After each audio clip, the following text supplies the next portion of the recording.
I don't know if I'm going to go to the house. I think you have to. Unconfirmed if I'm going to that house. I think you have to. I'm not up to date on my shots. You know, you could change that attitude from unconfirmed to unk-confirmed. Oh, I like that. Yeah. All right. Exclusive.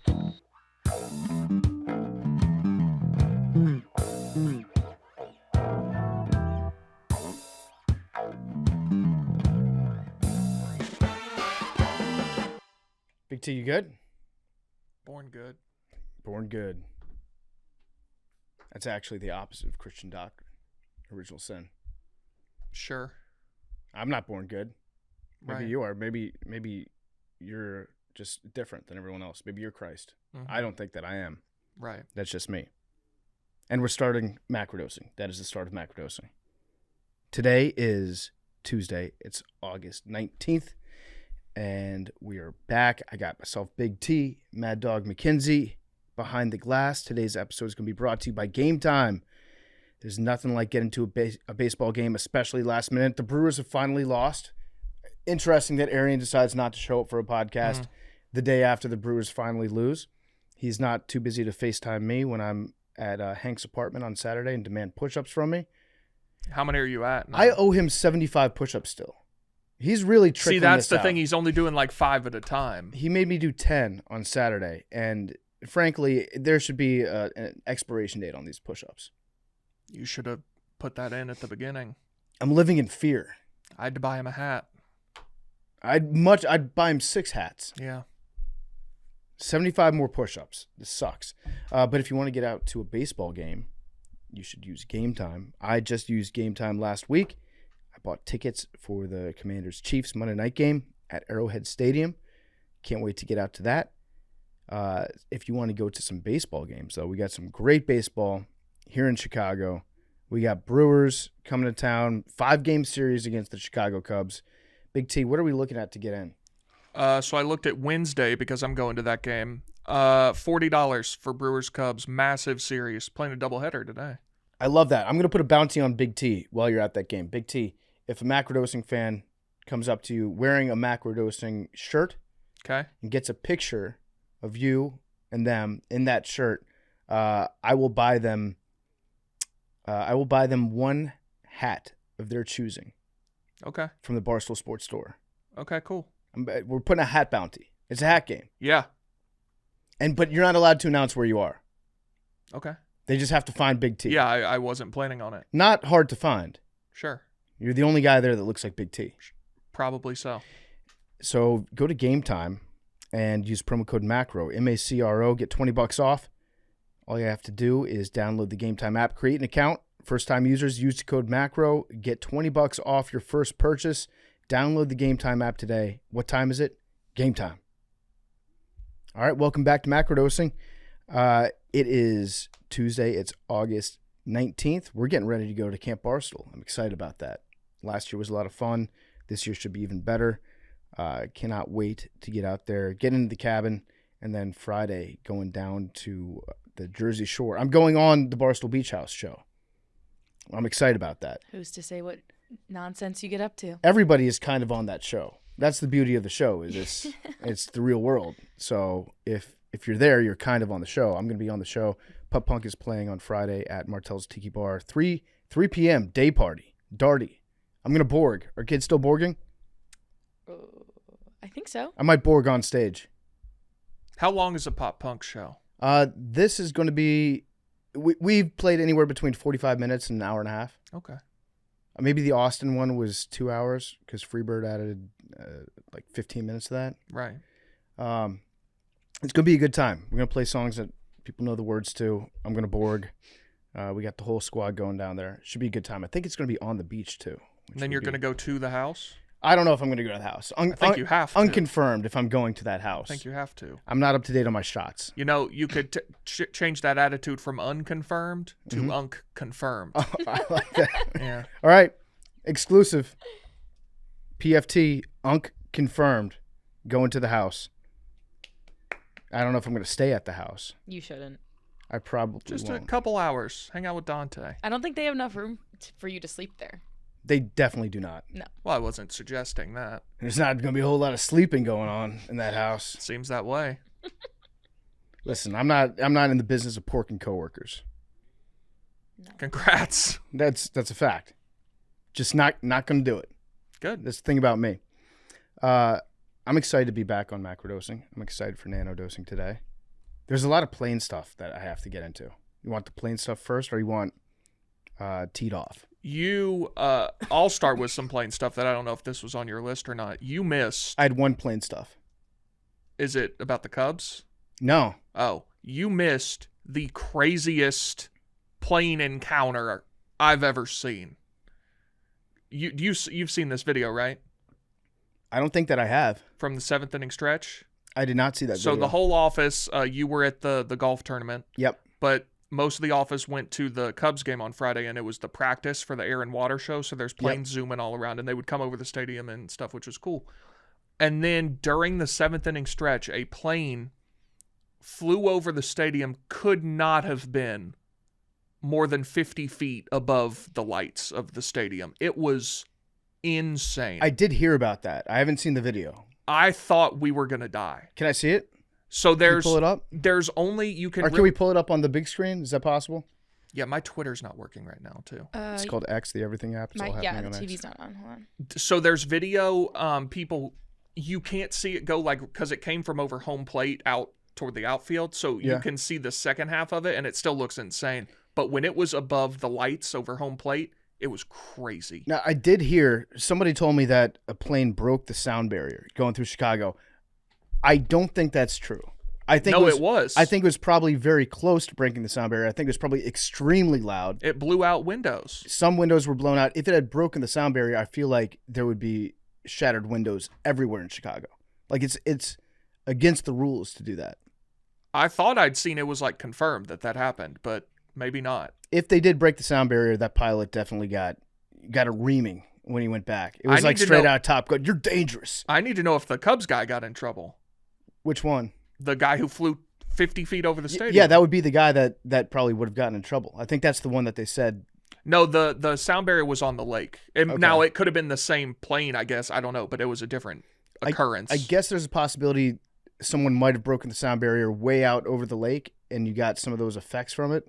But I know that you're not allowed to break the sound barrier over land without like express written permission. One jet did that a couple years ago in Virginia because there was a plane that was like not responding to radio communication and was in the area of the White House. So they scrambled a bunch of F-16s. One of them broke the sound barrier to get there, blew out windows all across Virginia. Like it was crazy. But that was allowed. They were allowed to do that because they were doing an actual mission. But yeah, I want to see this video. That does sound awesome though. It was crazy. My other plane thing was going to be about Donnie and Pootie Poot. That was sick. Big weekend for planes. Yeah. I think this is the top plane weekend of the year so far. Gotta be. Went to the air and water show. Not a lot of water in the air and water show. I've always wondered that. Is it just because they're going over the water? I think it might be, yeah. The air gets all the shine. Yeah. Nobody cares about the water. Okay. Yeah, that's they're all of the dug. dugout, but there's videos of the plane too. PFT. Oh, play it again. That's awesome. It was, and in person, it was way crazier than that. That is cool as shit. Yeah. I got a video of him on his way back, but he wasn't nearly as low. Here. Oh my God. That rocks. Yeah. That pilot knew exactly what he was doing. Yeah. With Hayden Christensen singing the 7th inning stretch. And I don't know. I remember I was at a football game as a kid. It was Georgia Tech, Wake Forest. And they did a flyover, and the planes were crazy low, and the pilots got in massive trouble. Yeah? Like, it shook the stadium. I'm sure you can find that one, too. I believe it was 2009. See if you can find that, Mad Dog. Say it again one more time. 2009 Georgia Tech, Wake Forest flyover. That would rock if we were able to track that down. Oh, yeah, it's on YouTube. Oh, he had some Hornets? And I remember these guys got in big trouble. Had their gear down? Yeah, listen, as a Quaker, I'm a conscious objector to war, to violent conflict. But fighter planes fucking rock. Yeah. That's cool. All right, Flyover's awesome. I know some people say like they're a waste of taxpayer money. I don't give a fuck. We waste taxpayer money on far less cool things. I agree. We should do more flyovers. Yeah. There should be flyovers all the time. I was at the Internet Invitational. I was hoping for a flyover at the first tee. Every playoff game of every sport should have a flyover. Every game. Every football game. Okay. Let's not get crazy. Yeah. I mean, obviously basketball and hockey doesn't do anything for you. Well, sometimes they do flyovers of a dome. Like during the Super Bowl when it was in Vegas, flyover. But that's for a massive TV When it was in New Orleans, flyover. Yeah. Every football game, Division I college and NFL should have a flyover. At least one plane. Okay. Can we get behind that? Yeah. All right, cool. My favorite flyover ever was I went to Army Navy several years ago, and they do two. They do a Navy like fighter plane and then the Army helicopters. They do the choppers Sick. over there. Yeah. I went to a Navy football game in 2002, I think, and they had the F-18 Hornets like the ones we just saw at the Georgia Tech game. And I think they were just as low, if not lower. They almost flew through the stadium. It was crazy, but that's Navy. Like they can show out for the midshipmen because everybody in the stands is like an alum. They get it. Who do you think, does the Navy or Air Force have better planes? That's a good question. The Navy's got good planes. You put me on the spot here right now. I think I'm going to go. Oh, this sucks, Big T, because I'm going to leave somebody. I'm going to go with the Navy. Wow. I'm going to go with the Navy. Wow. Navy's got Air Force cucked at its own thing. I mean, listen, the Air Force, they got the F-15, which is the GOAT, 104-0, never been shot down. Great plane. The Navy, they've just been doing it for so long. They've got the F-14, they've got the F-18s. They've got a lot of cool shit in the Navy. A lot of cool shit. The carrier landings. Yeah. But I'm leaving somebody out. I mean, if you want to go if we're talking fighter planes, I'm going to go Navy. If we're talking just planes in general across the board, you have to go Air Force. So, I mean, that's kind of a cop-out. No, it's not, because you got bombers. Who has better planes? You said the Navy. Okay, all right. Fighter planes, Navy. Planes overall, Air Force. So the B-2 is Air Force. B-2's Air Force. Okay. Yeah. B-52. Which is what you wanted to talk about. Yeah, so I did that. That was going to be my main takeaway in terms of what happened this weekend in planes. Putin and Trump had a little summit up in Alaska. Putin gets off his yak, whatever it is, airplane, goes down on the red carpet that they have, and they walk across the tarmac, arm in arm, Donald Trump, Vlad Putin. And then they look up in the sky. We got a B-2 bomber flanked by F-35 Lightnings with F-22 Raptors on the ground surrounding Putin. Putin looked up at the sky, and then Donald Trump was like, gotcha. Yeah. Didn't tell you about that. Yeah. Just kind of like busting his balls, putting him off balance a little bit when he got there. Flew directly over their heads, banked right over their heads, and turned away. It was, again, I'm pro flyover. Doesn't matter where it's at. Flyovers all the time.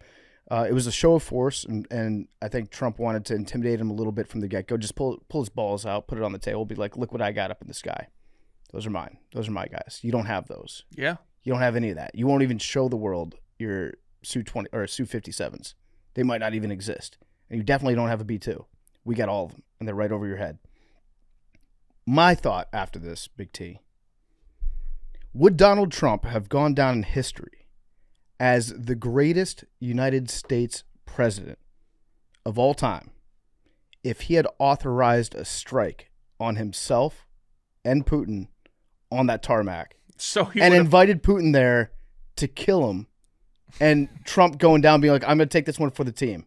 We got Putin. Well, you saw Mark Halperin was adamant that they were going to arrest Putin.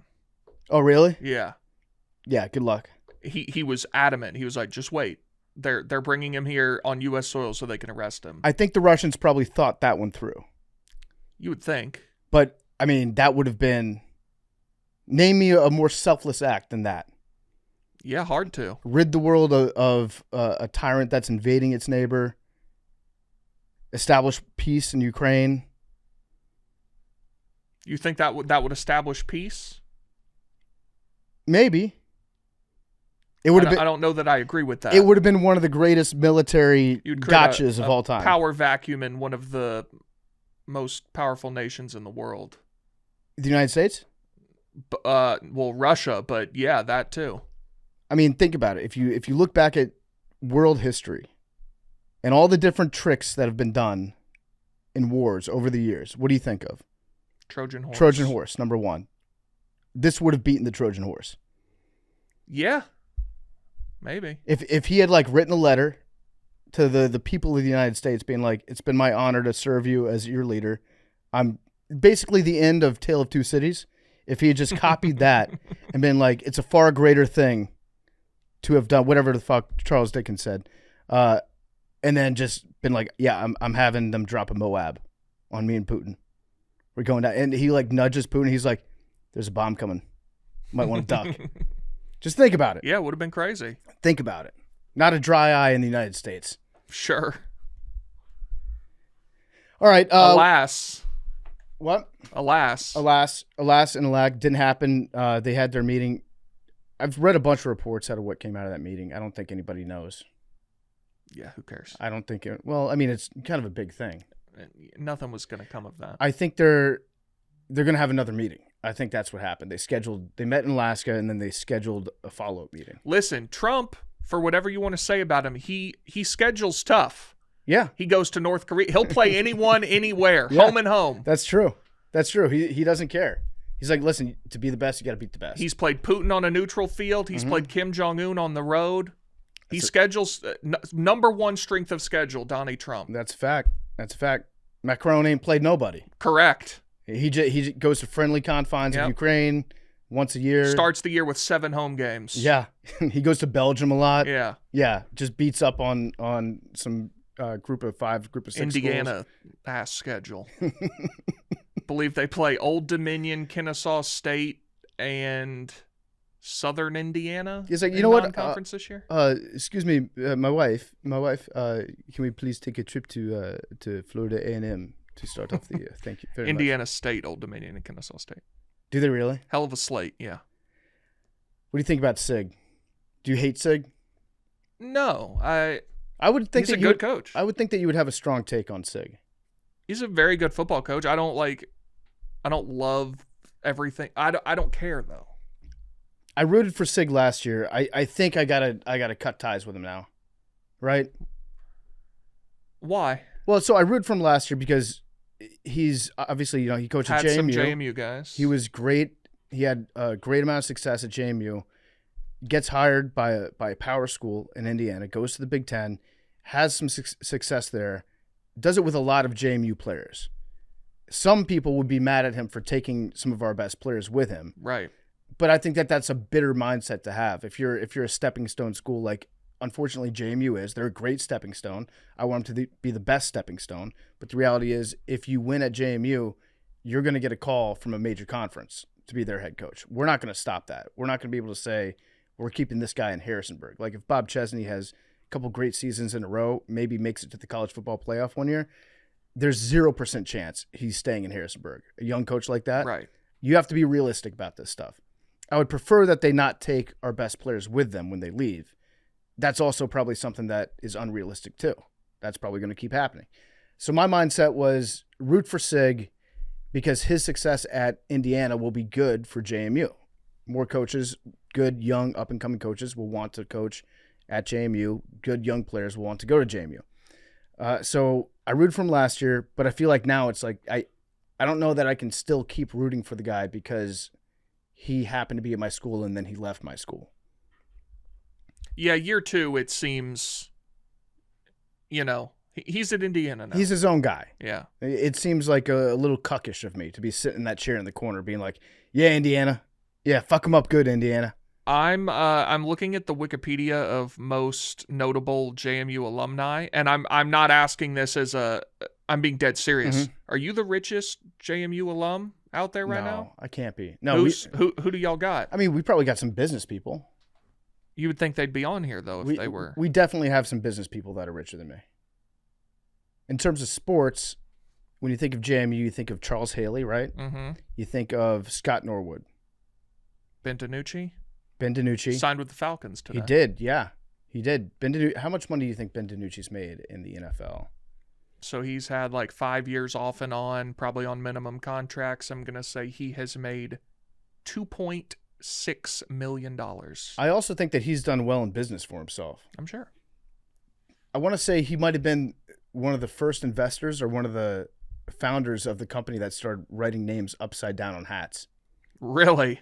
Yeah. I mean, that's a great business to be in. He might be an upside down hat mogul. Let's see. Ben DiNucci, career earnings. Jim Acosta. Oh, yeah? Mm-hmm. He's made a lot of money. Yeah. Did you see what he did a week or two ago? I did not. Ben DiNucci has made A lot, actually. $1.2 million. Oh, okay. He's signed contracts worth much more than that, but then I guess gotten cut. Yeah. You didn't see Jim Acosta? I did not. He did an interview with an AI kid who died in the Parkland shooting. Wait, what? Yes. Look this up. So it was an AI version of a dead kid. Correct. Like what he would be like now? Jesus Christ. Yeah, the only clip I saw, he asked him, like, so what do you think about gun violence? And the robot told him, get rid of all the guns. And he was like, I think that's a great point. Did this kid's parents approve of this? I think they made it. I don't like that at all. AI Joaquin. It used his voice and his past social media posts and other writings to mimic his personality. I hate that. Yeah, and I hate that so much. I didn't watch the full interview because that's incredibly weird, but this makes me question everything Jim Acosta's ever done, said, or will ever do. Is the fact that he had sign me up. The judgment to say, I'll interview an AI dead kid. Yes. That's fucked up. Shout out JMU. I don't really know that much about, he's probably a SMAD major. Couldn't be me. SMAD? School of Media Arts and Design. Ah. Yeah. I imagine that's where he probably was. He wasn't an English lit guy like myself. See, I don't love the arts and design in there. Ours was my major was journalism and electronic media, but the college was the College of Communication and Information. So CIM? CCI. CCI, that was bad. College of Communication Information. Yeah. Yeah. Not good, Jim Acosta. I can't say that I've followed his work closely over the years. But he doesn't work at CNN anymore, right? I'm seeing former CNN correspondents. Yeah. So what platform was this on? I'm not sure. Maybe just his own deal. This sounds like something that you would do on your own channel. Yeah. To try to generate buzz. Yeah. I interviewed a kid that died in a school shooting, except it's a robot computer version of him. Yeah. It really makes you think. It opens with Acosta asking, "What happened to you?" To which the AI version of Oliver responds, "I was taken from this world too soon due to gun violence while at school. It's important to talk about these issues so we can create a safer future for everyone."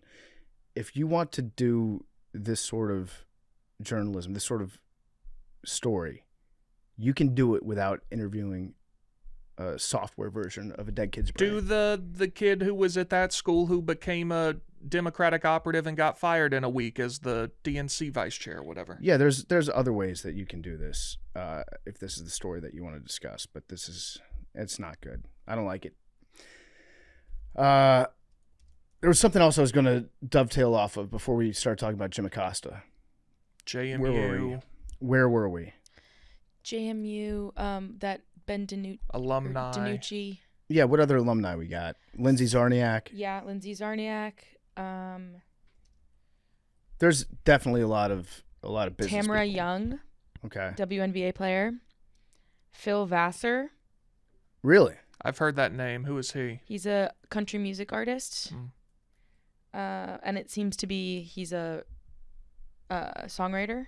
Yeah. But I asked that to say, like, does JMU have money? They got some money. Yeah. There's Isn't some JMU money. a newer university though too? It was Madison Women's College way back in the day. But no, JMU's been around for a while. It's pretty established. It's bigger than people think. I believe it's 20,000 undergrad. And there's a big sign that's up in the gambling cave right now of App State versus JMU. Yeah, Montoya was making like asking people to pick sides of that. But I went with you. You're welcome. I appreciate that. I saw your name on the list. It was noted. I saw Big Cat's name under App State. And so I had to confront Big Cat about that yesterday. I was like, dude, what the fuck? You can't even root for my alma mater. Like, I might as well just start rooting for Michigan against Wisconsin or Minnesota against Wisconsin. And he said, this is interesting, he said that nobody ever asked him. They just wrote his name down on that side. So I asked some other people whose names were on the App State side. Apparently, Hannah Montoya has just been writing people's names down. That's crazy. AstroTurfing. It's sad. That's what you got to do at App State. Yeah. Don't have any real fan base here. But yeah, that's going to be, I think, 11:15. Circled on the calendar, the Grace Tailgate. Also, a member of the Dave Matthews Band, Butch Taylor. Love that. JMU alum. Love that. You know the story of Dave Matthews Band and the bridge down the street? Oh, yeah. Yeah. Dumped human shit on people. Right near my apartment. Mackenzie, you had a big sports weekend. I heard Mackenzie got on the field for the Buffalo Bills yesterday. I did. What was that like? Pre-game. Oh, it was so fun. Shout out to Paige. Her and I went, but it was very cool. Josh was like throwing the ball to like little kids in front of me. First name basis. I was like, what about me? Can you throw to me? Did you put your hands up? No, I was like behind people and like I'm already so short. So I don't think he saw me, unfortunately. But yeah, it was really cool. It was really fun. They got absolutely like wrecked, but I think it's okay. It's just preseason. Yeah, it's preseason. It doesn't matter. Josh didn't even play, right? No, he didn't play at all. But he was wearing shoulder pads. Yeah. He was in warm-ups, yeah. Who was your quarterback? They did both. It was Mike White in the first half and then Mitch Trubisky came in. Yeah. Second half. Did you say hi to anybody? Like on the team? Yeah. I did not. I wasn't like that close. Well, since we've last spoken, you met a Bills player. Oh, yeah. I almost forgot that happened. Deion Dawkins, who Arian didn't even know. I thought that was so funny. Great picture. Yeah, it was so funny. I literally panicked and I like saw it. And I was at dinner and I literally was telling my friend that I was at dinner with, I was like, if I were to meet any of them, I was like, Josh obviously is number one, which would probably most people's. But I was like, Deion would be like number two, just because he's so funny, like so like full of personality, like everybody loves him sort of thing. Literally walking home from dinner, he's just like sitting on the street, like eating an acai bowl. And at first I was like staring at him. I stared at him for so long and I was like, oh my God, now I have to say something because I've been staring. So I was like, oh, I'm such a big fan. Then I kept walking and then I like made it to like the side street. I was like, oh my God, I have to go back. So I like called my sister. I'm like, oh my God, is it weird if I go back? She's like, no, you have to go back and ask for a picture. So I went back and he was like so nice, took the picture and everything. But yeah, it was very funny. He's a big man. He's huge. Like he was sitting on a bench and like he was the same height as me, like sitting as I was standing. And then when he stood up, it was just like literally like a monster like standing up. Yeah. It was so funny. But yeah, he is huge. But he was really nice and that was very fun. Very cool guy. Just hanging out. Yeah. Very cool. So shout out to him. Shout out to the Bills. Big T, did you have any teed offs from this weekend? Any teed offs? I don't have a teed off. Back to the Air and Water Show, though, I do have some concerns. Okay. They go like through the buildings in downtown. Yeah, sometimes. Very fast. Mm-hmm. It just seems like with some of the luck we've had in this country, maybe we just stay out on the lake, you know? Yeah. I mean, they zoom like past my apartment. They do. They get pretty low. And it's terrifying. They are the best pilots. I would hope so. It's a little unnerving, that's all. Yeah, they figured all that out. I think they probably don't come as close as you think that they come. But they're close. They are close, yeah. I mean, it's just like a fraction of a degree of a turn right at the wrong time. Yeah. That could be really, really bad. Yeah, listen, that's the gamble you take when you have air shows.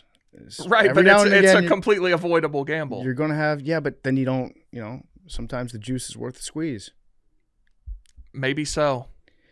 It's fun to watch. I was with some people that were from Oshkosh, Wisconsin, and they just kept saying our air and water show is way better. And I believe them. Apparently Oshkosh has the best air and water show. Really? Yeah. Apparently it's intense. Probably because there aren't as many buildings around. So they can just do whatever they want. They can cut loose a little bit, yeah. But yeah, it was a good weekend to be a Plain fan, for sure. Yeah, I don't think there's any teed offs. We're close to football season. It's hard to be upset. We are. Oh, I want to talk to you guys because I was out last week at the Internet Invitational. Great time. The Ozarks. I landed in Missouri, drove through Branson, Missouri, and there's never been a more Big T town that I've ever seen than Branson, Missouri. You were saying this, so I have not been, but I understand it's a Pigeon Forge-esque establishment. If you go there, you stay. You will never come back.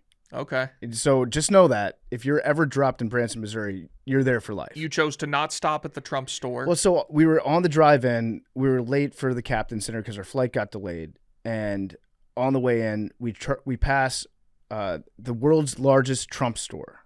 Love that. Just filled with merchandise. I don't know all the crazy shit. I didn't stop in. It's just apparently packed wall to wall with just various Trump paraphernalia. I've been to the Naples grocery store. It's close enough. I regret not stopping in there and getting you and Arian something. They also have a creation museum where they explain how Jesus grew up with dinosaurs, all that stuff. I really want to go in that museum and see what they got. I want to see all the fossil records. I'm not familiar with the one in Branson. Ken Ham has one in Kentucky. Yep. That's the main one. That's the famous one. They had Hank Williams Jr. was performing in town that night. I'm going to be completely honest with you. Yeah. I did not know Hank Jr. was still with us. Oh, really? Bocephus? Yeah, he's how still old around. Is he? My guess would be probably like 75. 76. There we go. But he was performing in town. Yakov Smirnov was there. Are you familiar with his game? I am not. Yakov Smirnov was a real big deal in the United States in the 1980s. He's a guy from Russia, and he came to the United States and became a stand-up comedian. And his whole thing was like making fun of communist Russia. And now he has a residency in Branson, Missouri. My favorite Yakov Smirnov joke is he starts making fun of Cleveland, right? And people are laughing, and he goes, "Yeah, listen, every city's got, or every country has these cities like Cleveland that everyone else in that country makes fun of. For example, in Russia, we make fun of Cleveland." Hey. Nice. It's a pretty good joke. That's is the joke about how they have free speech in Russia because you're free to make fun of Reagan? Is that him? That might be him. That sounds like him. Yeah. I know that he was like, I don't know if it's him, but there's the old Soviet joke that like, oh no, we have freedom of speech here. You can criticize Reagan as much as you want. Yeah, that sounds like a Yakov Smirnov. But yeah, he's got a residency there. They've got some great looking restaurants. Like restaurants that look like chain restaurants, but they're just local. So elaborate. I mean, they look like Texas Roadhouses. Okay. But they're so they look like a restaurant. I'm But confused. like I'm not saying this as like an insult to them. I'm saying when you see a Texas Roadhouse from the outside, it's like that because they have standards. They have franchise brand standards. Okay. And so their restaurants, a lot of freestanding restaurants that are meticulously kept from the outside, professional looking signs on the outside. They've got just, it looks like you're heaven on earth. They've got a Titanic museum there too. Titanic doesn't do anything for me. There's a Titanic museum somehow everywhere. Like where any mid-sized city in America that you go to, the Titanic exhibit is there all the time. I'm pretty sure Knoxville just has it year round now. It's just, it exists there. Because people go to it. Yeah, but it's like, Titanic never did anything for me. I don't know. They've got a lot of good, clean fun. A lot of billboards for good, clean fun. Mini golf. Yeah, but they let you know like, hey, this is a family, good, clean fun environment here. It also seems like they've got a real meth issue. But besides that, like I believe Missouri is like number one. Yeah, good, clean fun. I saw they have like a mountain coaster similar to, those are in Gatlinburg and Pigeon Forge as well. It does give off big time Dollywood vibes. Yeah. For sure. See, do they have an amusement park? I think they've got a number of places that have amusement park rides. I've only spent about 5 days in Branson, Missouri, or in the area. So I can't say for sure. Great golf. I'll tell you that right now. Courses were incredible. I can't talk about anything that happened down there. That's not going to be coming out until, I believe, October, maybe November. Wow. So, yeah, the edit is going to be a process, but it was a lot of fun. Great golf was played, and chaos ensued. Good. As you might expect. Did you make any new friends? I made a lot of new friends, yeah. Made a lot of new friends down there. Linked up with some of the good guys. Like them a lot. Linked up with Nade Shot. Yeah, I like him. I like Nade Shot. Made friends with him. He's a very cool guy. I'm now officially a Nade Shot guy. Just from being around him. That's someone whose name I've heard in passing, and I have no idea who it is, and it makes me feel old. An extremely successful streamer. Yeah, like I know the name, but I could not tell you. I couldn't pick him out. Yeah. Was Grant Horvat there? Grant Horvat was there. Is he? Wait, can I ask a question? Yep. Is he on the PGA or no? No, he's not. Okay. He has played in PGA events before. Okay, so he's just a YouTube golf guy. Yep. Okay. He looks like he could kind of be on the tour, though. Yeah, and he's got a tour name. Yes. Big time tour name. Yeah. Okay. Like, you know how sometimes you see guys' names and you're like, that guy could be a NASCAR driver. Yeah. Grant Horvat is a tour name. He's a tour name. Yeah. We went at least Corn Ferry. Yes. At UFC, we saw, I think his name was Tim Elliott. And the font that they used to spell his name was like NASCAR font. It was like, that's a NASCAR name. Sure, it's not Chase Elliott? No, Chase Elliott is the NASCAR guy. Right. The fighter at UFC. Oh, he was a fighter. He was a fighter. Oh, you just said you saw. I didn't know if he was in the crowd. No, he was an active fighter. I he was see. a combatant. I see. But that's a NASCAR ass name for sure. But yeah, it was a great time. Can't really say anything about it. The golf was beautiful. Got to hang out with Coach Gruden too. Always fun to hang out with Coach. And yeah, that was my weekend. And then on Sunday, Coach O came into the office, which is awesome to talk to him. I think he wants to get back into coaching. I asked him if he knew John Gruden. And he's like, I kind of know him. I can't say that we're close, but I'm a big fan of his. I was like, I think Coach Gruden might be trying to get back into coaching too. He's an offensive guy. You're a defensive guy. You guys should link up. And he's like, tell him I'm willing to talk to him. We're putting together staff. You know a school that I think could have a job opening this offseason that I think the two of them would thrive? Let me think. The Arkansas Razorbacks. The University of Arkansas, yeah. Mm-hmm. I could see it. Yeah. I could see it. Listen, don't talk about another man's job. Sure. They have a coach. People have been talking about Sam Pittman's job for a long time, though. They have, but we're not going to. Right. But if he was fired, that would be a great spot for them to go. Or retired or whatever. Yeah. Or yeah, on his own terms. Left mutually. Yeah. Mutually agreed to part ways after a disappointing season. That would be a nice place for Gruden. Coach O's the only guy who's ever been honest about getting fired as a college football coach. He said they called him into the office. They said, Coach, you have $17 million or whatever left on your contract. We're going to let you go and write you a check for that. And he said, what door do you want me to leave out of? Yeah. That 1,000%. Yeah. Like Jimbo Fisher had sour grapes on the way out. Oh. Jimbo Fisher, dude, you got $100 million or whatever it was. You hit the lottery. Yeah. That is the dream. It's the greatest thing that's ever happened to anyone. You should be calling your agent every morning and being like, have I told you lately that I love you? He's talking about trying to get back into coaching now, too. Like, dude, why? Coach O, he told a great story on Part of My Take about when he was applying for the job at LSU, when he was interviewing for it, and they kept telling him, hey, we're interviewing Jimbo Fisher. He's going to be the coach. Or we're interviewing Tom Herman. He's going to be the coach. And Coach O put together the binder, the famous binder of how he's going to turn around to LSU, brought it into the meeting, handed it to, I believe, the AD. The AD just pushed the binder back across the table and said, listen, Coach, we're not going to hire you. Thank you for everything that you've done. You were great as an interim guy, but we're going to go in a different direction. And Coach O took his finger, put it in the AD's stomach, and just poked him and goes, you know damn well I'm the man for this job. And then walked out of the room. And the AD called him the next morning and was like, you actually kind of hurt my stomach. Like, you poked the hell out of me, but I was thinking about it. You're right. So So did he never even have a real interview? I don't think it was a real interview. He was just told he wasn't getting the job. He's like, I'm going to poke this guy. And convinced him. Must have been a strong poke. Say what you want about Coach O. The man can recruit. Joe Burrow said that when he went to LSU, he saw Coach O in the facility. He had already made up his mind. He was going to go to Cincinnati. He saw Coach O in the facility, and he stiff-armed him. He goes, don't talk to me, because I know that you're going to do the recruiting thing on me, and you're going to try to get me to come here. I just want to eat some crawfish. And Coach O was like, okay, I guess I can't talk to this guy today. And then took him out for crawfish and put the recruiting magic on him. And it worked. Recruited the hell out of Michael Orr in The Blind Side. That's true. That's true. And SJ. Good point. That was the champion. Yeah. Yeah, I know you're champion.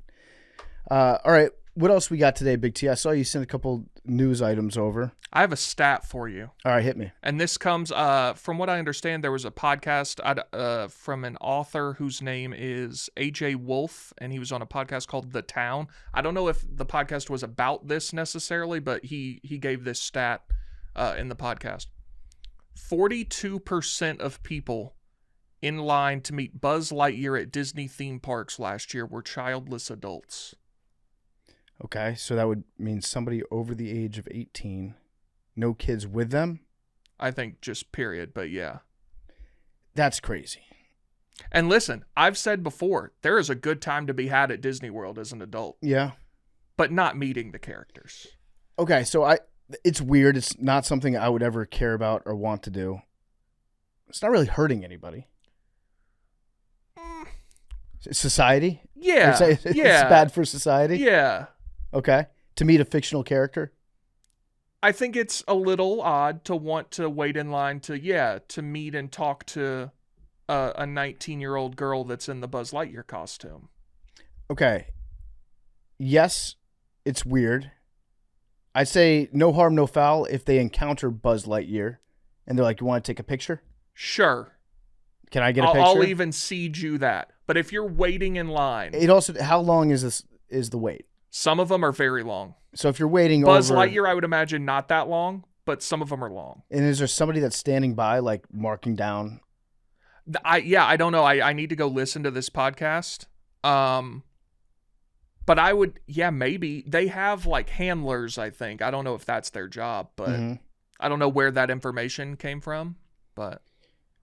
Would you wait in line to meet Smokey? No. If the line was 3 people long? No. To pet Smokey? No. Get your pictures. The real dog. The real dog. No, but we, like, when we were in Knoxville, we came across Smokey. Yes. So then you pet the dog, take a picture, whatever. But Yeah. I would never wait in line to meet a dog. No. Would you... I was thinking the mascot. Would you take a picture with the mascot? No. If it was just walking down the street in Knoxville? Is it, again, real dog or fake? Fake. No, never. The mascot dog. Never. Okay. Yeah, I think waiting in line Like, is... I wouldn't know, like, oh, hi, Smokey. You're a real dog. What's up? And then they just, like, shrug at you and, like, give you a high five. Like, yeah. That's for children. It is for children. And then, Big T, what was this other story that you sent over? There's a woman that is suing a company. Oh, this French woman. This very similar to the college football coaches. Mm-hmm. She has been paid, I think, like $60,000 a year for 20 years and never given a single task. And she's suing the company for, like, emotional abuse or something. Okay. How's that work? I don't know. I guess she's saying because they never gave her anything to do that's the lottery. What was the job title? Hold, please. Yeah, it was for a company, Orange. It's like a big telecommunications company in Europe. She came in with hopes about having an illustrious career. She was trained as an HR assistant, but she was diagnosed with epilepsy and something else, which is a paralysis that affects one side of the body. She was shifted off her role, and so then they gave her a secretarial position. And she said by 2002, she requested a transfer. She went through an occupational health assessment that said she was not fit for the move, which sidelined her. And then she did nothing. Could she have gotten a new job? I can't imagine why not. But of course you're not going to do that because you have the greatest job in the world. This is the dream. I think maybe this is a try to get one last cash grab before you retire move. Yeah, it might be. It might be. What's the number that you guys would take to have a job where you had no tasks, no responsibility, but you were guaranteed to have that job with a flat salary until the day you turned 60? I'm trying to think if it would be like a high or a low number. You couldn't work anywhere else. This was your full-time job. See, here's my problem is I'm unwilling to take a pay cut. So I just sit there? Yeah. Okay, let's flash back. No, you don't just sit there. You can do whatever you want. I just don't have any tasks related to quote unquote. Basically, job. your job is to get paid for free. It's just a matter of you would obviously have to do that for less than what you make now. I think every morning at 9 a.m. you have to log online and check your email. Because once every 10 days you'll get an email saying, if you don't reply to this email within 5 minutes, you're fired. These jobs do exist, by the way. Yeah. But I can't do anything else, like to make extra money on the side. Can't do anything else. So let's just say the day you graduate from college, you're made this offer. So you don't have any experience at Barstool. None of that ever happened. Right. What would the offer be the day you graduate from college to say, yes, I will take that job for the rest of my life? No duties. You'll never be fired. Good health. Good dental. I'll even throw in like a 2% match on the 401k. I have like 2%. Yeah, we're not going to go broke here. I have a number, but I feel like I'm going to be stupid for saying it. Okay. Well, no, this isn't you saying, this is past you. Right. Like $100,000? Yeah. Yeah, I was gonna say like 1 or 150. Yeah, because if I'll have that job until I'm 60, then I would like to have at least like most of the time you get new jobs and then you make more money. Yeah, it'd be nice to say like I make 6 figures and know that you will for the rest of your life. Yeah, like I would like to at least have like a stable, good income. Yeah, and also you have to factor in that you might be giving up on some professional dreams. Totally. You also have to account for, though, in 20 years, $100,000's going to be Nada. poverty. You think so? Trending that way. I think I would have gone less, but again, I graduated way before you. But I'm thinking about, I'm kind of thinking about like in 30 years or 20 years, I would like to still be able to contribute to like my household income. I think we're the wrong people to ask too, because I think everyone here likes their job a lot. So if you ask someone who hated their job, hey, if I told you I'd pay you to do nothing, I think their number would be much lower. I would just I wouldn't want to do it for like $30,000. No, I think if you asked me in 2007, the day I graduated, I think I would have said $75,000. Yeah, my number would have been different when I graduated college. For the rest of my life, I will take that security right now. You have to consider you also can live wherever you want, presumably. This Exactly. is a remote, so you could go live in Idaho, where $75,000 is awesome. Yeah, you could even like travel around a little bit. Yeah, $75,000 is not. It's enough to. You probably can't live in a big city in a really nice apartment or anything like that, but you can find great parts of the country that you can do very well in. I think the other part of that is that I think when I graduated college, the number would have been much lower because I didn't understand how much it takes to like live. Yeah. At that point. Like when I started here, I was making minimum wage in New York City. Yeah. And I was like, this is fun. Now I would be like, well, I can't do that forever. Yeah, you get so good at your budget though. I don't really want to get good at a budget. That's a goal of mine. I want to be able to not have a budget.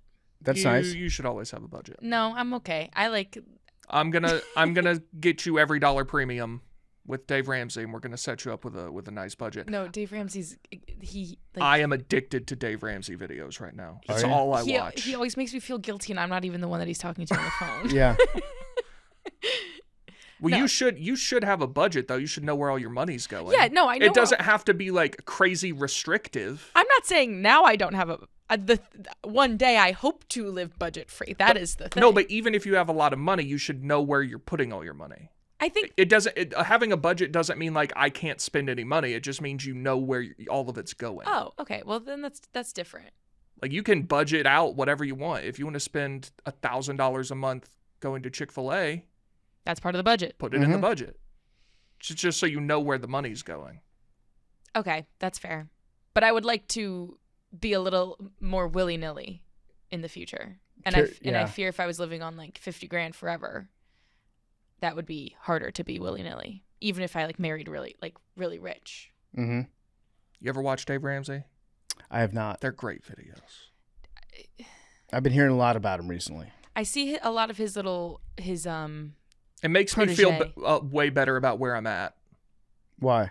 Because people call in, they're like, "Hey, Dave, so I have $130 in credit card debt. I just bought a new car for $60, and my husband also has $80,000 in student loans." And then he's like, "Okay, well, how much do y'all make?" And they're like, 60 combined. Uh-huh. And he goes, "Good God." And then he tells them that they're going to eat beans and rice and beans, and they should sell so much stuff that the kids are scared that they're next. And then he's going to... Dude, he has the best, sayings ever. So he just scares you into doing something. Yeah. Well, yeah, because you're like $1 million in debt. Yeah. That's how that other guy is. I don't know his name off the top of my head, with the brown hair and the glasses, and he just screams at you. Are you the younger guy? Yeah, there's a new Dave Ramsey guy on the block who brings in the Zoomers who are buying everything on Klarna and all that. Yeah. And he does a very similar And they don't know what thing. credit is. Yeah. And then there's also Dave Ramsey's protege, who doesn't necessarily do financial, but he does relationship advice. Dr. John Deloney, I'm a big fan of his as well. Yeah. I like his stuff too, because then he'll always he's very sympathetic. The wife will call in and be like, I think my husband hates me and is sleeping with his secretary, and he'll be like, and so I need you to take care of you. He's nice. I like him, and he doesn't tell me that I'm gonna go broke. I like pretty much everyone at the George Camel does a great job. Rachel Cruz, Dave's daughter. It's a good outfit over there. I'm gonna have to check it out. I want to go to a live taping one time. His office is in Nashville. They do that? Yeah. You can sit in the studio audience? Studio audience. It's there's the studio and there's a glass, and then outside is it looks like a coffee shop. It looks like the lobby of a mega church. Yeah. There's a coffee shop and you can sit in there and watch. Yeah, it sounds good. Yeah. Sounds great. They're good videos. I'm really sorry that I missed last week's tapings because I wanted to talk to you guys about the Taylor Swift episode of New Heights. Yeah. Where are we at right now? Disappointing numbers or exceeded expectations numbers? They were disappointing. I'm numbers. on cloud 9. So okay, we got two sides. Let's have the argument. Big T, why are you disappointed by the numbers? Because it didn't get to 16. How close did it get?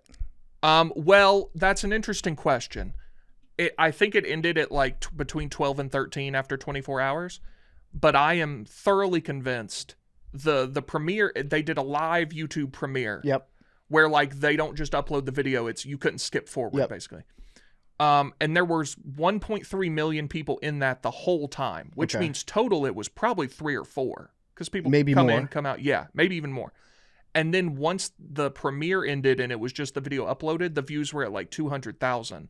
And I watched it like a hawk for 6 hours, and I never saw, a Michigan 2020 ballot dump of views. So I am convinced that the live viewers were not counted toward the view count. Now, I Googled, and it says that they're supposed to be. Yeah. But I never saw that, and that would have pushed us over 16. I will say that, whenever we do a video like that, the back end, you see the actual number, and the front end is a very much lower number. Very interesting. So, so let's say we upload, the science fair, something like that. That's different than just a normal podcast episode. The science fair, I would say, on the back end had, 50% more views than what you're seeing on the front end for the first, day. Wow. Very interesting. I'm just saying. I'd love to have Arian here. I don't know what the New Heights producers are seeing on their back end. Their back end probably looks a lot different than ours, but I'll hang up and listen. Because there's just no way there were 4 or 5 million people watching and then it was at 24 hours later. There's just no chance. Yeah. Yeah, that doesn't make a lot of sense. Right now it's at 18.5. I mean, that's still insane. It's huge. It's a massive number. It's no Cat Williams on Club Shay Shay. Well, but it's pretty good. And I saw that they got 400,000 new subscribers. Mm-hmm. Yeah, that is the craziest so many. stat. Yeah, almost overnight. Yeah, I saw a stat that was in the last 30 days, New Heights had gained 2,000 followers on Instagram, and in the 2 days from when they announced Taylor on the show to when the show premiered, they gained 300,000.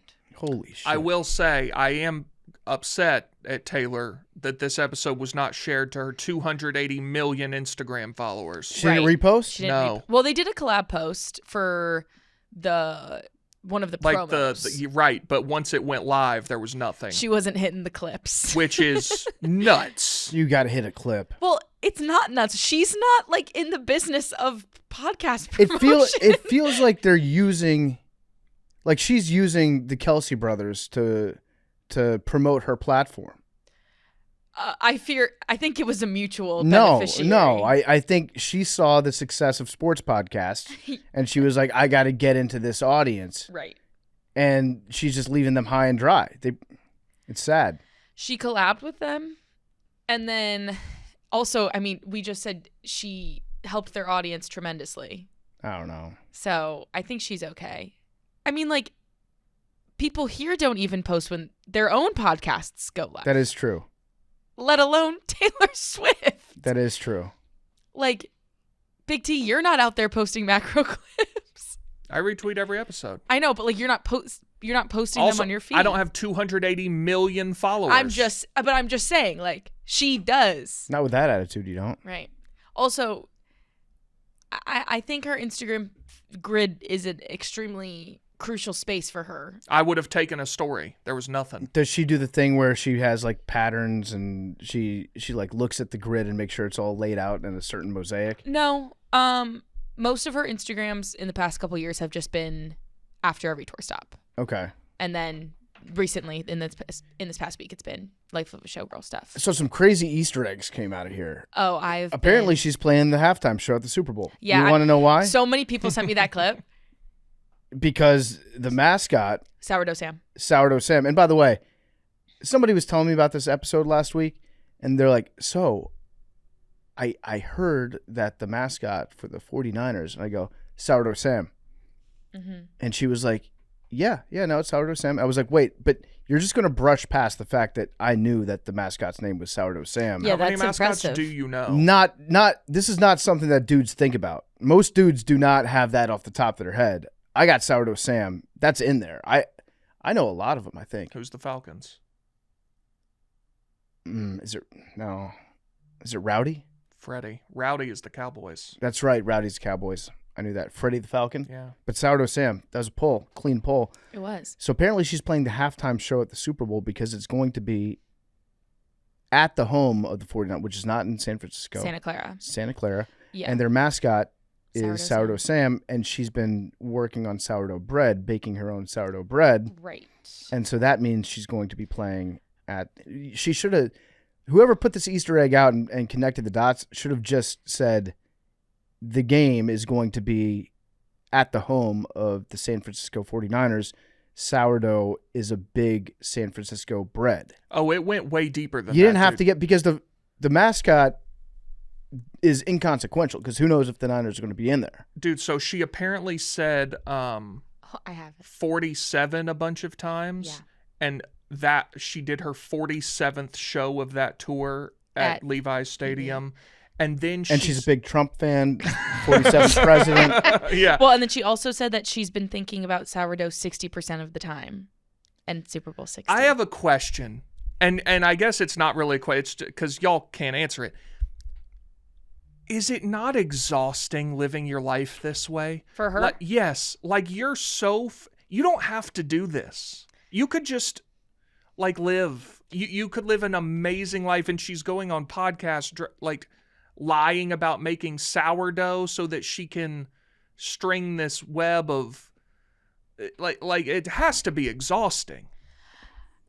I mean, because after watching all the videos of all the things, I actually think they're true, or unless they're just the craziest coincidences of all time. And so there had to be a 3-hour planning meeting where she laid out, like, here's what I'm gonna, like, the breadcrumbs I'm gonna sprinkle. I think, again, and she talked about Easter eggs in the New Heights episode. I sound like schizophrenic when I talk about it, but she talked about it in the New Heights episode that she enjoys doing it and that it's a fun thing for her to do. And I think that's just like something that she likes to do and is like, finds it fun. And she said, she was like, if you just want to enjoy my music and put it on, that's awesome. I don't need you to like tap in. She's like, but there are people who are my fans who enjoy doing this, and it's fun to do it with them. Mm-hmm. So I think I think she's just crazy and enjoys doing it.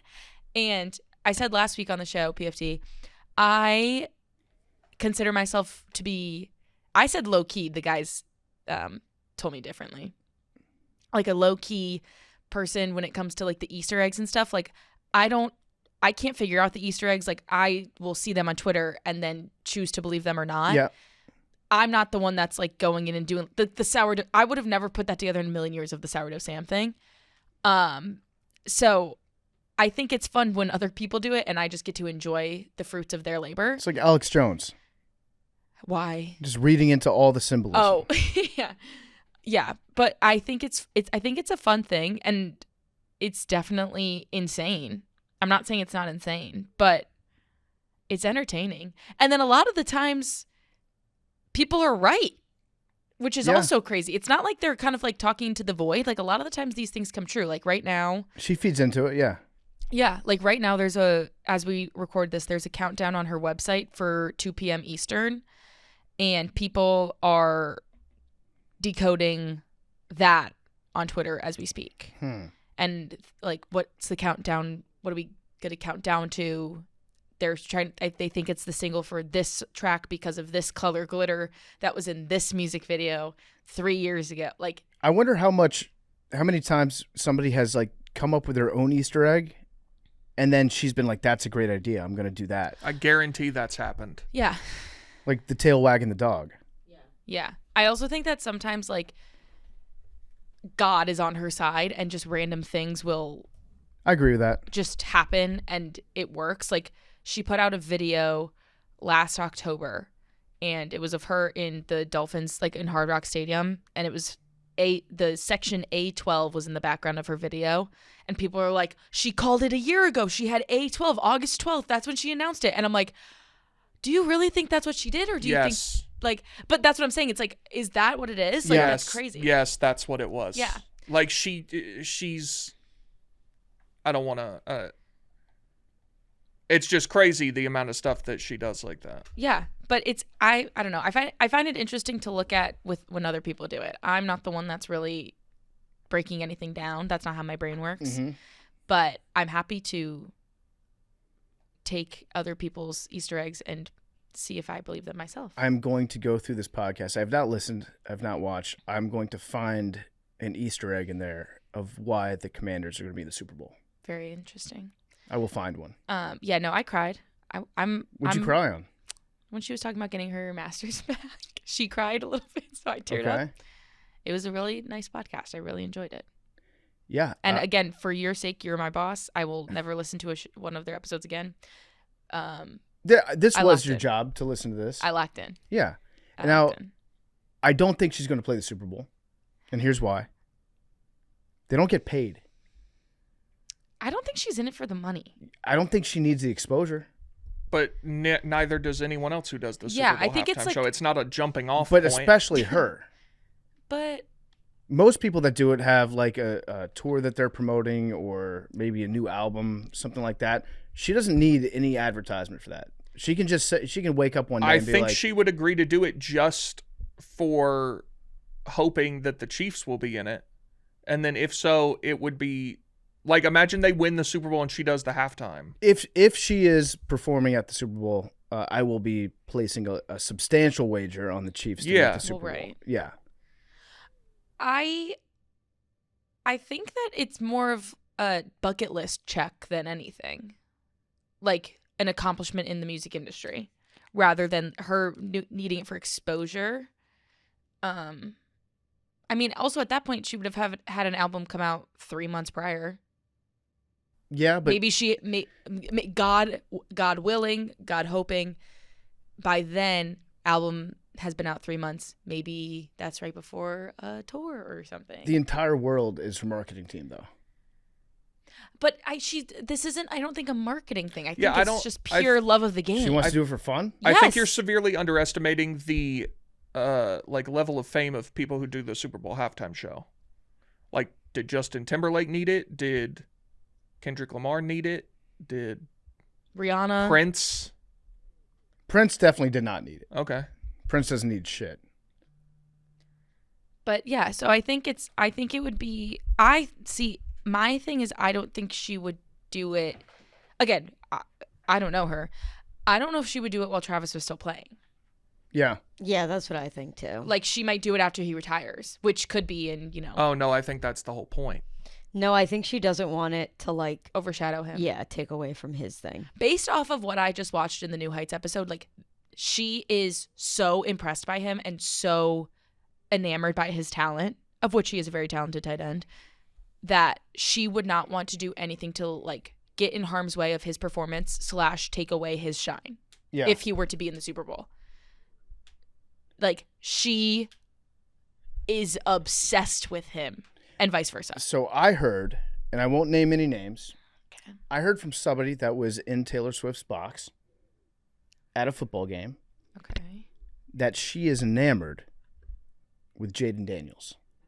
You're fucking lying. After like 4 weeks of the season last year, I don't know the exact number of weeks. It was somewhere in the 3 to 6, 7 week range. She was talking to somebody at a game, and they were asking her about the Chiefs, what she thought of the team, and all she wanted to talk about was Jaden. Are you and how impressive Jaden Daniels was. I can't tell if this is a bit. Not a bit. Did she think it was someone else? What do you mean? Did she think Jaden Daniels was someone else? No. Like, did she just get the name wrong? Like, she was thinking of someone on the Chiefs? No. Oh. She watches ball. Yeah. She watches all the games. She was naming different types of offense when she was on the show. She is apparently she might be a bigger Jaden fan than me. In which case, I'm full on a Swiftie. I will embrace whatever voodoo magic she has. Right. Now, if she is a massive Jaden Daniels fan, that would, to me, she was playing the halftime show. I would think that might mean that the Commanders will make the Super Bowl. I mean, she respects ball. She does. She, like, truly listening to this podcast, it seems as though she just respects the game. So I think as a ball knower, you have to put respect on Jaden Daniels' name. Yeah, I will. I will respect her putting respect on Jaden Daniels. Right. I will acknowledge, like, she might know more ball than me. I mean, I'm sure she's hearing a lot about ball at home. She is. So, yeah, bring it on. Bring it on. If that's what it takes for the Commies to get to the Super Bowl, I'm all in on it. Imagine it's... But then if it's the Chiefs... I would say Commies versus Chiefs. 47, Commander-in-Chief. Wow. Whoa. Wow. Hang on, I'm putting that in right now. Orange is the color of her new album. Oh, yeah, there we go. Yeah. That's I crazy. know someone else who's orange. Where do you get orange from? Trump's face. Oh. Skin tone. Orange album good. Orange album happening. It is happening. I'm putting that in right now. Think about this. This is all coming together. Orange. The color scheme of her orange on her album is quite similar to the Commander-in-Chief's pigment. I think we've got our Easter egg. Wait, but what's the Easter egg? That it's Commies versus Chiefs? Yeah, Yeah, she knows. Commander-in-Chief. Can you put a future on that? Yes. Yes, you can. I'm doing it right now. Responsibly. Yeah, responsibly. I wonder who Taylor would even root for in that situation. Probably Jaden. Yeah.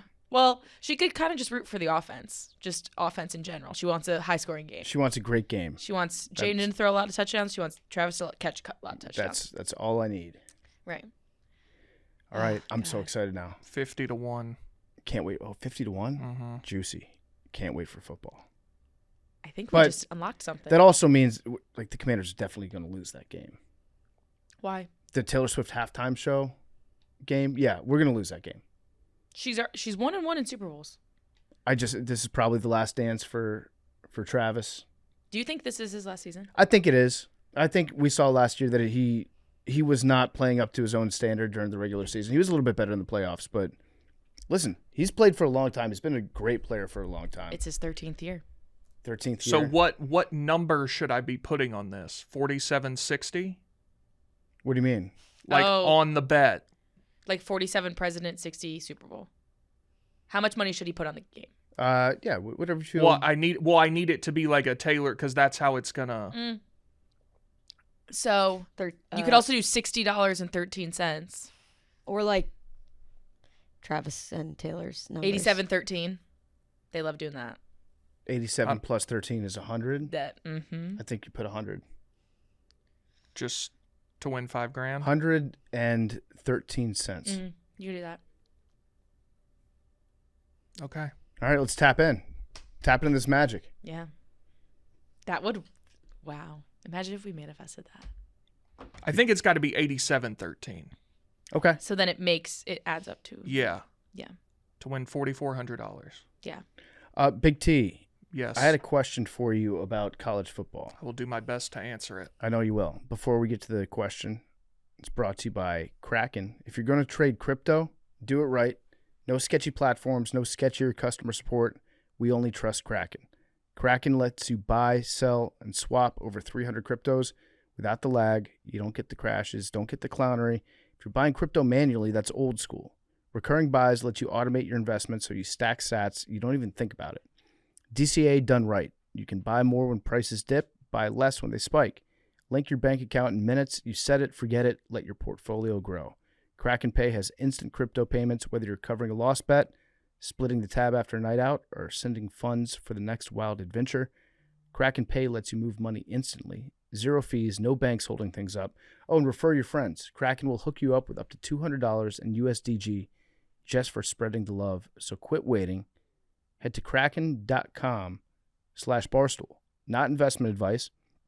Crypto trading involves risk of loss and is offered to U.S. customers, excluding Washington, New York, and Maine, through Payward Interactive Incorporated. All right, Big T. Yes. College football question. Mm-hmm. Has the NCAA lost their fastball? Yes, but that shouldn't surprise anyone. Yeah, the Michigan punishment.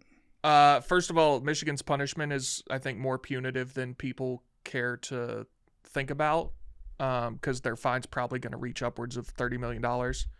And you just won't recognize it until the transfer portal next year, and they can't get anybody because they have no money. So it's not nothing.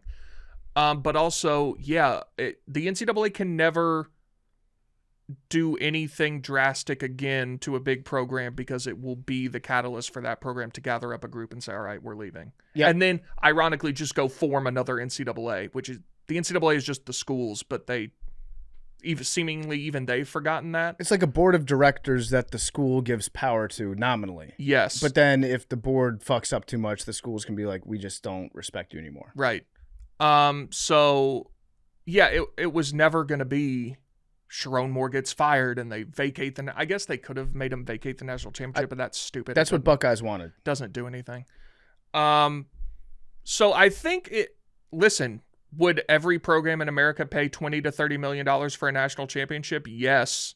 I do think it is a little more of a punishment than people look at on the surface, but there will never be another. What was the biggest punishment aside of SMU? Yeah, Louisville got hit very hard. They had to vacate a national title. Missouri got hit pretty hard in the not too distant past. But yeah, there'll never be another anything like that because that school will leave. Yeah, so you'd say mission accomplished for Connor Stallions. Yeah, 100%. He was doing what I think a lot of other schools were doing. He did it better than anybody. No. You don't think a lot of schools are doing that? No. Every school cheats in recruiting.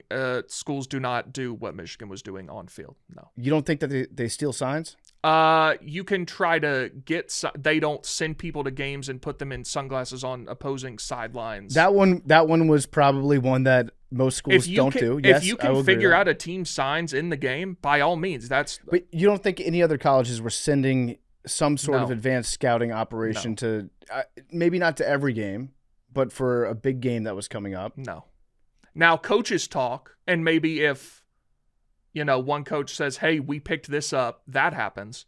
Teams do not send operatives to buy tickets to all these games and go to them and film the sideline. That does not happen. I think it has happened. I think it happens. It may have at some point I don't think it was It is not at all prevalent, and it is an egregious. Everyone agrees that's egregious. Everyone cheats in recruiting, which is why nobody really tattles for that kind of thing, because everyone's doing that. You don't think that Georgia and Florida would send a scout to one of their games 2 weeks before? No. I know people throughout the country who have said what Michigan did is egregious, and everyone finds it highly offensive. I think that it's happened before. It may have happened at some point before. It is not prevalent, and it does not happen everywhere. So the penalties, basically, Jim Harbaugh will never coach in college football again. Which was never going to happen anyway. I don't think it was. He got a 10-year show cause penalty. Sharon Moore he's got a 2-game suspension coming up for this season. Apparently you can pick which games. Correct. He self-imposed a suspension for 2 of their non-conference games this year, and then they did hit him with a brutal one. He is suspended for the opener against Western Michigan in 2026 as well. That's tough. A game that's in Germany, by the way. That's tough, so he can't go over there. Michigan and Western Michigan playing in, I believe, Berlin. So then they've got the games that he will be suspended for this year. I know that Nebraska is one of them. Is it really? Yes, they elected Nebraska because the alternative was he would have to serve it against Oklahoma. I see. And so he said, yeah, we'll take Nebraska. Yeah, and then the other one is probably their opener, I would assume. No, I think he's coaching in the opener. I think he's serving his suspension in weeks 3 and 4. Yeah, Central Michigan and Nebraska. Yeah, as opposed to week 2, which is Oklahoma. Right. So you got to choose which game you're suspended for. They did find the program. It's not a slap on the wrist, but it's, I think, less punitive than their opponents were hoping for. I actually think it might end up being more. Really? All right, so the NCAA says, oh, you actually didn't win the national championship. Okay, who cares? Everyone knows that's what happened. Yeah. What does that do? Nothing. If they take away a bunch of money and Michigan now can't get some players that they otherwise would have, that's far more of a punishment. Now, I guess you could have gone postseason ban, which is what people wanted. Yep. But they'll never do that ever again. The only thing that the title vacation would have accomplished is having their opponents be like, you didn't even win that championship. Yeah, which is mildly annoying, I guess. Yeah, it can get annoying, I think. Nobody cares. Yeah, so they were mad at Connor Stallions because he was hostile towards the NCAA committee that reviewed the case. They were angry with Harbaugh because Harbaugh did not say shit. Nobody really talked. So they were like, you're not helping us with our investigation. We're going to get even crazier with the punishment. Harbaugh, I don't think, turned over any information. Connor Stallions allegedly threw his phone into a pond. I thought it was a fire. No, pond. Like he started a fire and then threw his phone into it? I thought I heard something about fire, and then Sharon Moore deleted all of his stuff and said it was for storage. Yeah, to clear out space on his phone. Yeah. Yeah, as one does. Listen, Connor Stallions, great job. Like, the guy's a complete and total psycho for Michigan football. They ran a cartoonishly brazen operation. They called it the KGB. It worked. Yeah. They won. And then the NCAA is never going to punish anybody really ever again, so it's fine. So is this going to create more cheating? Probably. I think every school out there has got to be like, we got to figure out an edge. Yeah. Everyone's looking for this edge. And again, to be clear, people are always looking for an edge. Yeah. But this was way beyond the pale. Yeah. It's a good edge to have. Great edge, and it worked. They won, not being taken away. We have breaking news. What's that? The Browns are naming Joe Flacco as their Week 1 starting quarterback against the Bengals. Congrats, knew it. Joe. I knew it. I knew it. I love having an elite quarterback lead my team. You can't get rid of Joe. When Right. when Dylan Gabriel said there's entertainers and then there's competitors, felt like he was taking a shot at Joe Flacco with that. But Joe's both. I'd love to see 2 through 6. Yeah. Who knows? Question for me. My team has to cut 2 quarterbacks, right? Yeah, maybe. Well, Tyler Huntley. Yep, Snoop's gone. And then I think Kenny Pickett. They See, just I traded thought- for Kenny But Pickett. yeah, okay, so I thought Kenny Pickett too, but then I saw another Cleveland sports radio being like, but we just traded for Kenny Pickett, why would we get rid of him? Which is fair, but we also just drafted, we wasted a draft pick on Dylan Gabriel, Yep. because it's either Pickett or Gabriel. I'm not convinced that's true.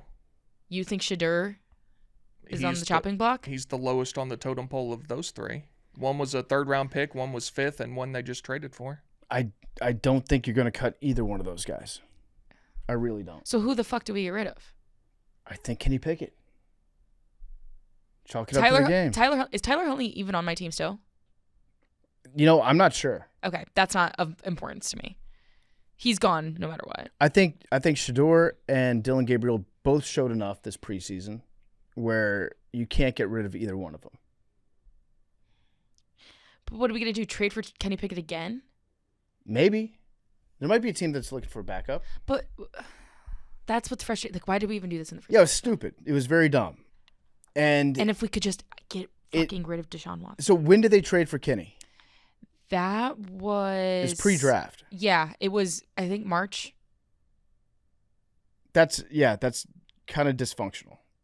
I mean, look at my team. Yeah, but there's no way that... I'll put it this way. The ownership at some point had to be involved with one of these decisions. How are they not involved with all of them? Well, in terms of you have to draft Shedeur. Because if you trade for a quarterback to be a backup, then you draft a rookie.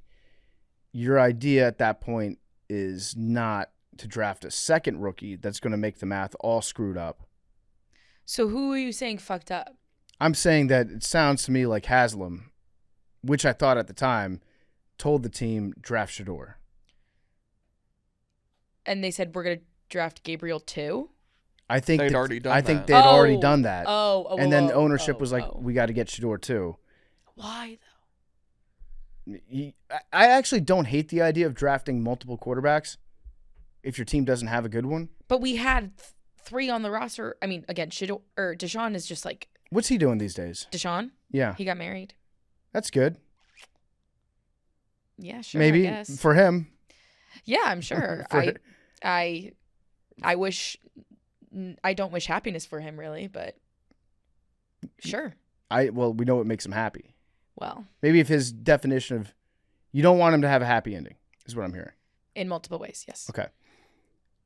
But like, I don't get the Kenny Pickett thing. I didn't get the Kenny Pickett thing when we got him, and you told me it was a good idea. I remember I tweeted about it. Yeah, I mean, as a backup. Yeah, but then we drafted 2 rookies. I feel like Shedeur showed more than Dylan Gabriel, but also I don't know ball like that. Yeah, I thought they both showed something. My theory is that they're going to start Joe Flacco because that gives them enough time to figure out who's better, Shedeur or Dylan Gabriel. You think they're going to keep all of them into the regular season? I think they're going to have Flacco, Dylan Gabriel, and Shedeur Sanders, and I don't think Kenny Pickett. I think they're going to try to move Kenny. I was going to say, because that then throws off our whole roster if they keep. Because Deshaun doesn't count as a roster spot, right? I don't think so, no. If he's on IR? Yeah.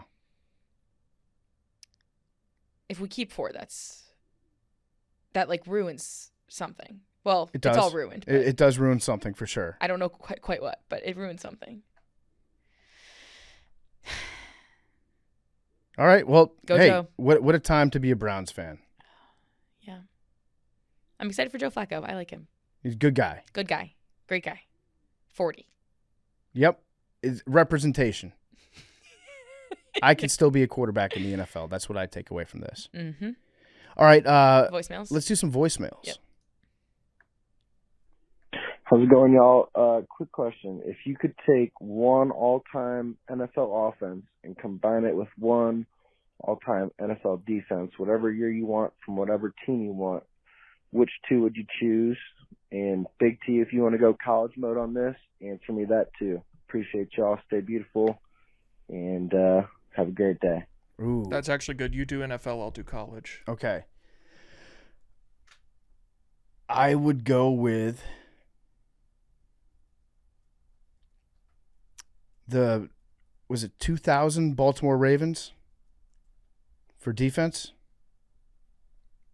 Yeah, you could do. Is that the Super Bowl winning? Were they 2000 or? I think they were 2000. I was thinking 2003 was like their best defense from just what I remember, but I'm gonna go with the Super Bowl winning defense from the Ravens, and then on offense, I would combine that.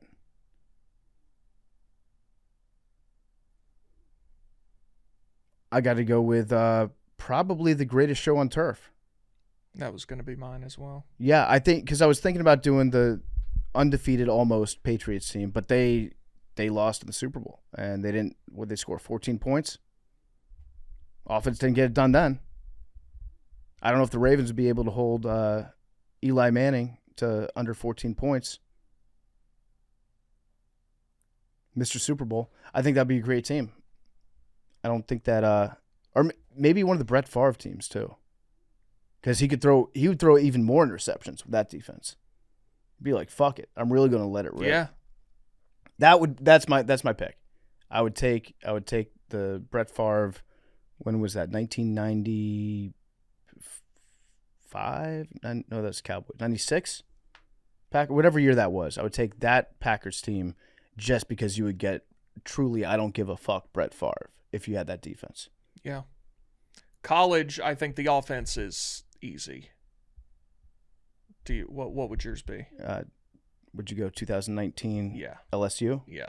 Yep. Has to be. Yep. Their receivers were insane. Both sides? No, just the offense. Just offense. And then defense, I was thinking 2001 Miami, but I looked up it's either 01 Miami or 2011 Alabama. 01 Miami allowed 9.4 points a game and obviously had Ed Reed, Jonathan Vilma, Vince Wilfork, Sean Taylor, DJ Williams. 2011 Alabama allowed 8.2 points a game, and that was Dante Hightower, Mark Barron, Courtney Upshaw, Drake Kirkpatrick. Pretty good team. And they shut out LSU 21-0 in the championship game. Pretty good. I would go with that Miami team. Yeah, I think you have to. Yeah. I think, what did Greg Olson say? That Willis McGahee was like backup kick returner on that team? That's how deep they were? Yeah. I mean, the running backs alone was Frank Gore, Willis McGahee, who's the other one? Clinton Portis? Clinton Portis. Absolutely insane. The safety depth was also nuts. And then I think the Rolls were on that team too. Probably, yeah. And Mike Rumpf, he was a good cornerback too. Yeah, that team was just disgusting. Absolutely disgusting. It's a good question, though.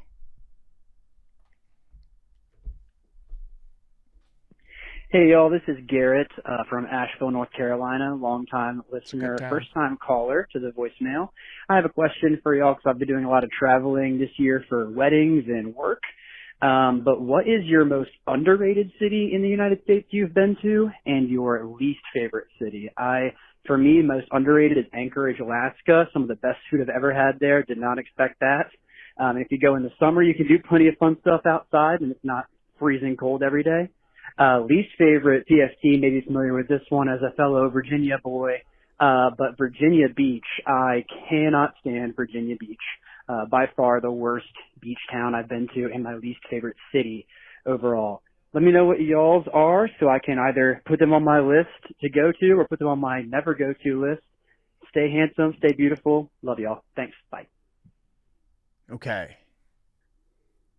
Worst cities you've ever been to. And I guess this has to be like bigger cities because obviously you can pick little tiny towns. Shitty ones. Yeah. I'm trying to think if I've been somewhere recently that I didn't like. Yeah, I tend to find things that I like in most cities. They've all got their like little bits of personality. I'll tell you an underrated city. I kind of like Sacramento.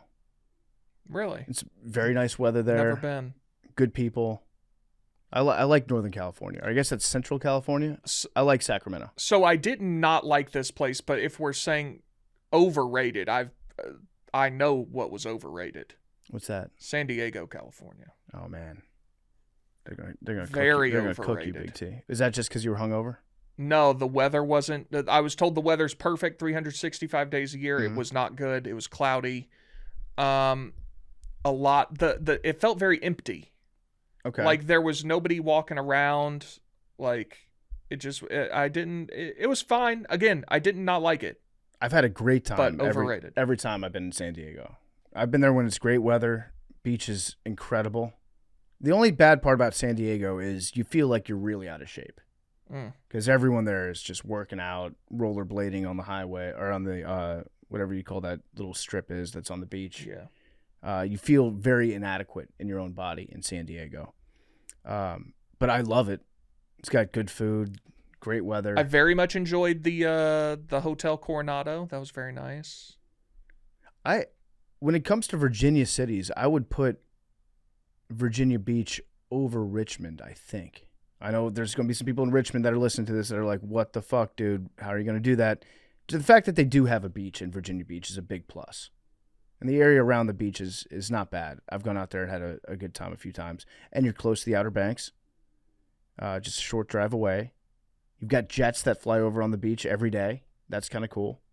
Big naval area. I don't hate Virginia Beach. Another underrated city, Savannah, Georgia.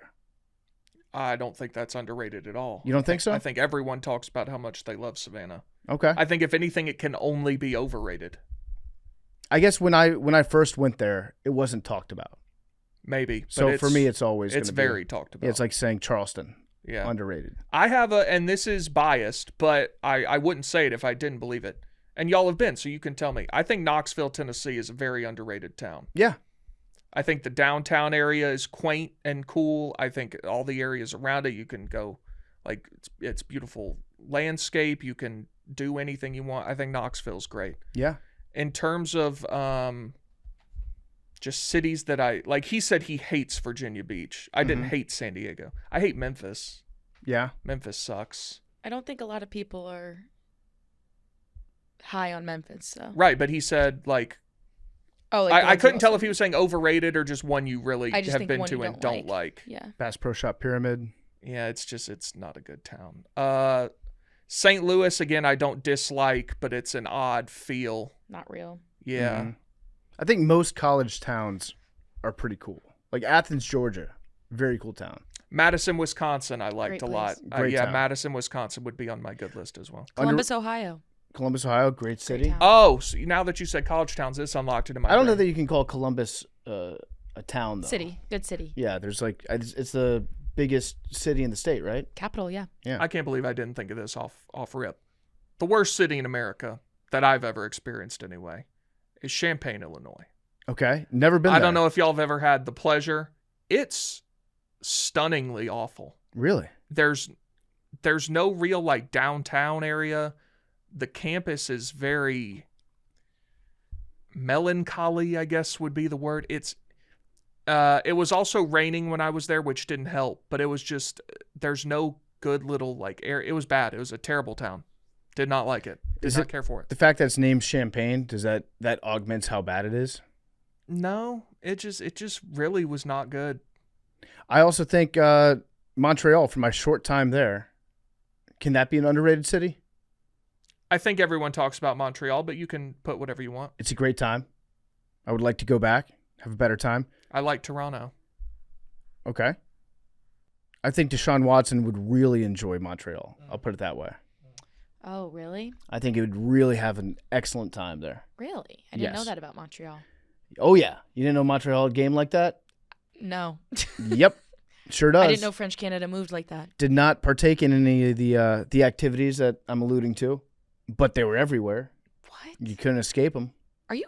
What? Yeah, it's a big bachelor party place. Interesting. Very big. Let's see, other underrated cities in America. Okay, this is one that I think people are going to take umbrage with. I really enjoy Lake Charles, Louisiana. Oh, isn't that where the sports book was there? Yeah, they had a sports book there. I've stayed in a few different hotels in Lake Charles. I've gone to a few different casinos. Always had a blast when I'm there. I know that there's a seedier part of Lake Charles, and I will acknowledge that. I have not experienced it, so that's clouding my judgment. It's just a fun time every time. Me and Arian had a great weekend there. I remember that. Went on the Lazy River. It was fantastic. College football week 1. It's a great time. It's not underrated, but I loved Boston when I went there several months ago. Mm-hmm. Yeah. Loved it. Oh, I've got one. Overrated big city, Dallas, Texas. I was going to say Houston as well. Well, Houston, I feel like that goes without saying for me. I've been very public about my dislike for Houston. We were there for one day, and all I did was drive on the highway. That's what you do. It was awful. I am not a fan of Dallas, Texas. Never been. You don't have to go. There's good food there. There's some good restaurants. They're super expensive. Hard to get into. Everything's super flashy in Dallas. Because of the oil? Because of the oil money, yeah. And I've never really enjoyed my time there. That's fair. Yeah. Yeah, no, Houston I did not enjoy. No offense to Arian. That's okay. Where Arian lived was nice, but again, it's just all highway. Everything's a highway. Yeah. Like, takes forever to get around. There's no side streets or just streets. It's just highway. So when Chaps asked me to do my top 5 worst cities in America, I put Austin as number 1, just to discourage people from moving there. But I also included West Memphis, Arkansas, and I would like to amend that. I think that there might be a worse town in Arkansas than West Memphis. I think it's a town called Helena, West Helena. They've got such an issue with crime in their town that they have suspended all civil liberties there multiple times in the town's history, meaning they have a curfew and they're like, nobody is allowed outside past 7 p.m. And the whole town is like, okay, we'll do it because it's that bad here. And the ACLU at one point came in, tried to sue them and get it overturned. And the townspeople are like, no, please don't do that. Jesus. Yeah. Have you been to Wheeling? I've been through Wheeling. It seems like a weird, interesting city. Mm-hmm. I can't figure out, like, from the way Nick and KB talk about it, I can never figure out the vibe of it. It's a strange place. Yeah. It's a very strange spot, yeah. All right, I think that's a pretty comprehensive list. Yeah. Want to do one more voicemail and then get out of here? Sure. By the way, this voicemail is brought to you by Part of My Cheesesteak. Part of My Cheesesteak, we've got a new combo on the menu, the big one, Mega Cheesesteak. Perfect for your game day meal, perfect for late night eats. Part of My Cheesesteak has a wide variety of cheesesteaks. They've got loaded fries, popular desserts delivered right to your door. They've got an original classic cheesesteak, your choice of brownie bites or donut dippers, and a drink, all for a discounted price. Go to partofmycheesesteak.com. Use code PMC for 20% off at partofmycheesesteak.com. Hey, y'all. This is Lily from Atlanta. Love the show, love the pod. I just wanted to call in and ask, on a little reflectionary note, who your favorite guest each of you have ever had on the pod is, and then maybe who your dream guest is, alive or dead. So my favorite guest that you guys have ever had is Adam Richman. I loved seeing him on Man vs. Food and seeing that y'all got him and hearing him talk about everything that he knows about pepperonis and the history of food in America was just such a crazy conversation to listen to. I love every second of it. And then I guess for a dream guest, alive or dead, honestly, I'm going to say the H-Man. I think it would be a really interesting conversation. I don't know. But love the pod. Stay gorgeous. Stay handsome. Love y'all. Bye. Okay. Interesting dream guest. Yeah. I'm going to say banned. That's fair. AI Hitler has been banned from Part of My Take. And macrodosing. Is Netanyahu still on the board? Yeah, BB, come on. Okay. Come on, macro. Discuss. Do some numbies. Adam Richman was a good guest, for sure. He can talk about anything for a long time. He's just a wealth of knowledge. I enjoyed George Santos on the podcast. That was interesting.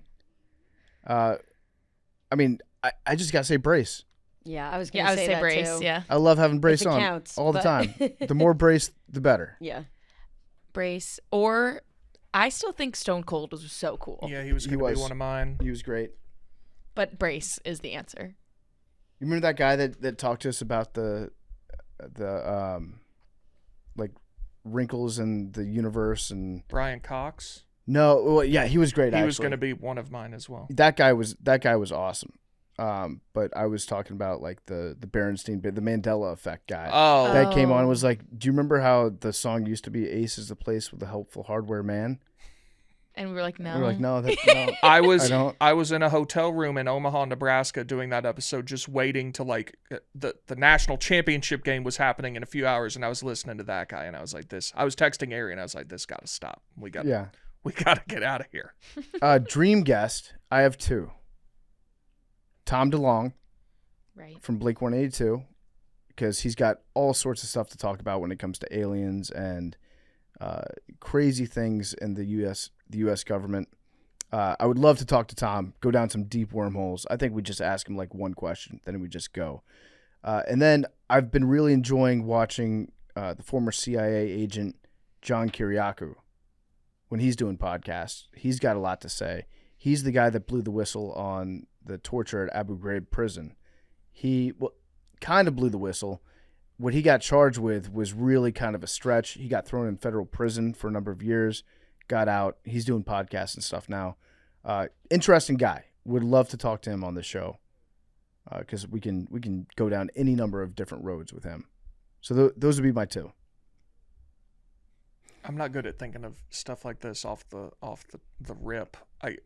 Chipper Jones would be awesome. Probably my all-time favorite athlete. Larry? I'm sure there's a ton of people that I would love to talk to. I just, I would love to talk to Zach Brown, who you said was sitting near you at UFC the other night, but he was wearing a, quote, stupid hat. He was wearing a stupid hat. I found that very disrespectful. It's a stupid hat. It's his hat. It's his thing. I know, but it's stupid. I think it's fine. You got to have a thing, right? Yeah. And his thing is very recognizable. He's a very successful entertainer. No disrespect to Zach Brown, but when you and your lady are wearing matching stupid hats, it looks double. It's more stupid than double. Right. It's like 4 times as stupid. Yeah, Chipper Jones, I guess, is my answer. Okay. What about you, Mad Dog McKenzie? And I know he's got takes, too. Does he? Yeah. Oh, go. He's had some notable takes. Which one? Yeah, Google Chipper Jones Sandy. Oh, no. Oh, no. Yeah, you probably don't even need the other word. There was an irresponsible tweet, he said. Yeah. He's got takes. Anyway.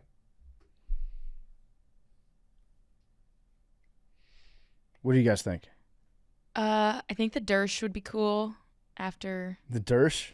Is that his nickname? After Brace. He's had a couple bad months, man. Yeah. He can't get served pierogies anymore. Yeah. I think he would be interesting. That's your dream guess? No, I'm not saying... But, I think he would be interesting because when we called him, he seemed to have no filter at all whatsoever. Do people know that happened? Yes. We said we had to cut it. Oh, okay. Yeah. Yeah. But, Alan Dershowitz is who Alan we're talking Dershowitz, about. When Brace called him, it seemed that he had no filter or no sort of off button. Come on the podcast. You can keep your underwear on this podcast. Totally. It's very important to you. We will allow that.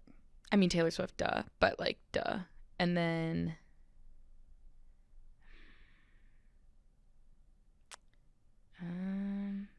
Taylor Swift. Here's Chipper Jones's follow-up tweet. My apologies for my Sandy Hook tweet yesterday. I had heard something from someone which I thought to be credible and tweeted out without researching. Well, there you go. He apologized. There you go. Yeah. It was irresponsible of me to do that. Will not happen again. Please accept my heartfelt apology. We sure do, Chip. I got to know who he thought was credible. Yeah. Who knows? He's definitely got some takes, though. Yeah.